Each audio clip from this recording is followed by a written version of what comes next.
The innovative metal casting process of the future is here today. Lost foam casting has been slow to develop, but is finally a technical and commercial success.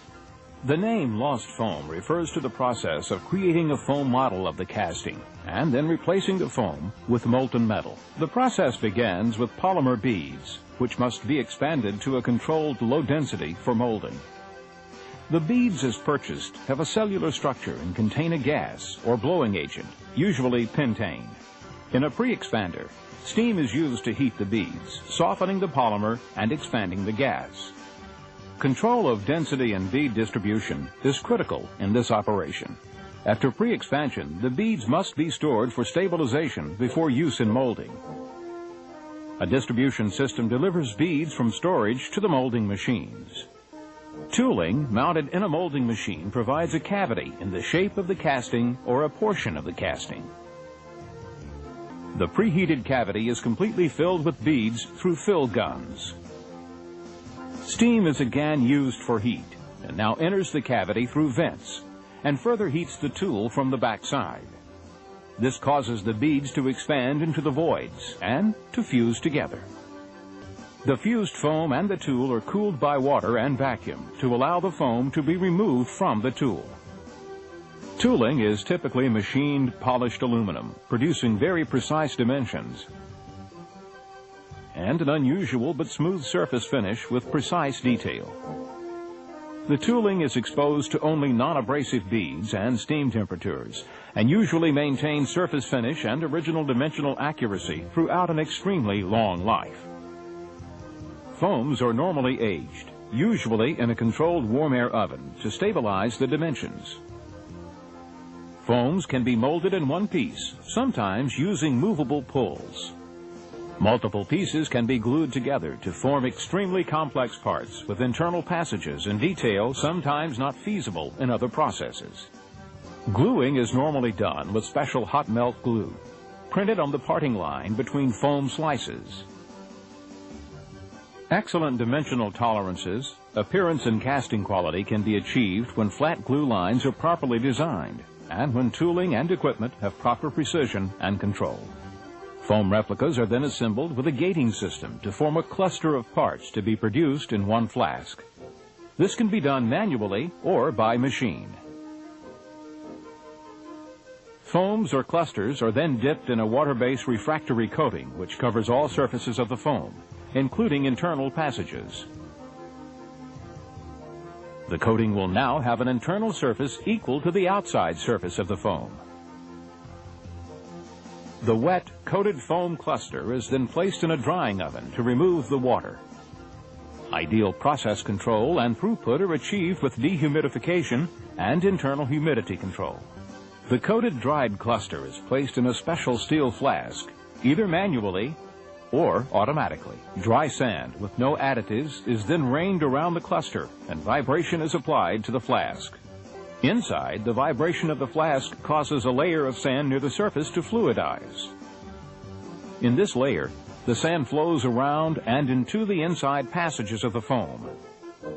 The sand level rises as additional sand is rained in.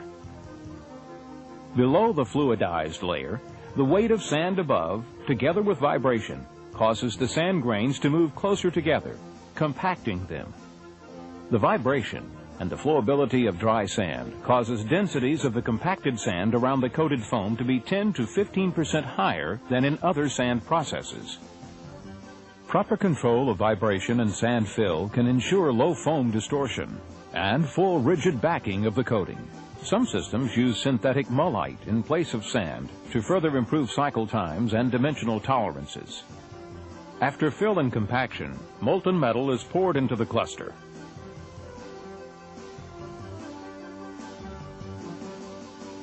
As the liquid metal moves inside the coating, the heat energy causes the foam to liquefy, evaporate, and break down chemically. The temperature of the metal poured and the foam characteristics will determine how much liquid, vapor, and gas will be formed.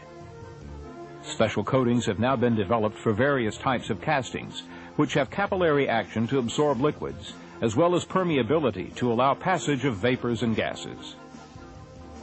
Because there is nothing in the sand to burn out, creating collapse or mold wall movement, dimensions are very accurate. After the poured cluster is allowed to solidify, the flask can be simply tipped over and the unbonded sand flows out. No additional violent shakeout or core removal are necessary.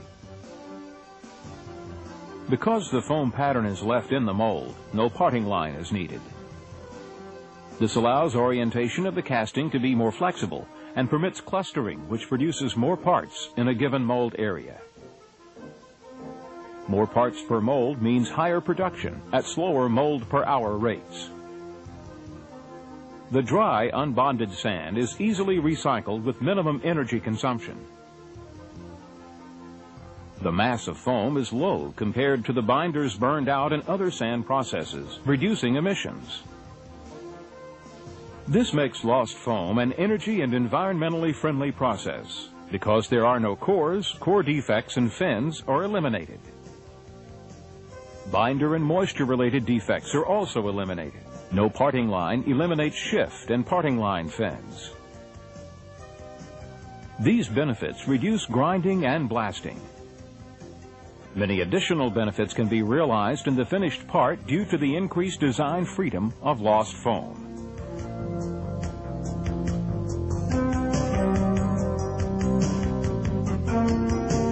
Much of the standard foundry work includes draft and fillets that has been traditionally put on parts. In lost foam, we start without that, and therefore the foundry produces a lower weight casting because we're not adding the draft fillets and things that we traditionally do.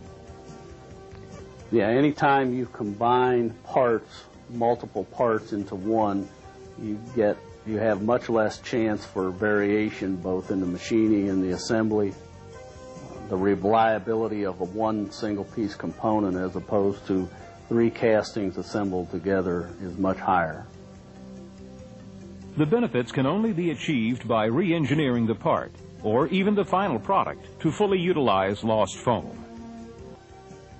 Lost foam can significantly reduce the final product cost by bringing value added to the casting. The lost foam process has benefited from automotive industry emphasis, but now is very effectively being applied to non-automotive products. More and more products are being re-engineered to lost foam as the process gains acceptance. Lost foam is here today as a production-ready process and can only continue to grow and improve.